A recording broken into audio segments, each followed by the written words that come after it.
እግዚአብሔር ወደሚመች ነገር ሊወስድ ስለሆነ ከአምልኮ ጣዖት ከተንኮል ከክፋት ካሉ ዘመዶች ተለያለ። ከዛ ከአባት ቤት በጣም ቅርብ አደረገው። ከሀገር አለው ከዘመድ አለው። ከዛ ምን አደረገው? ከአባት ቤት ተለይተው ውጣ፣ እህት ወንድም ምናምን ብለህ እዚህ እንዳትቀር ውጣ አለው። ከዛስ ምን አለው? እኔ ወደማሳይ ምድር ሂድ አለው። ያ እሱ የሚያሳየው ምድር እግዚአብሔር የባረከው ቦታ ነው። እግዚአብሔር አብርሃምን ሊባርከው ያሰበበት ቦታ ነው። ስለዚህ እኔ ወደማሳይ ምድር ሂድ አለው። ታላቅ ሕዝብ አደርጋለሁ አለው።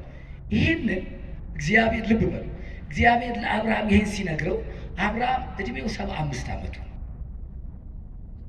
አሁን አንድ ሰው እድሜው 75 ዓመት ቢሆን ከዚህ በኋላ ምንድነው መቃብሬ የተማሰ ነው የሚባለው፣ መቃብሬ የተቆፈረ ነው፣ ወደ ሞት እየሄድኩ ነው ብሎ የሚያስብበት እድሜ ነው።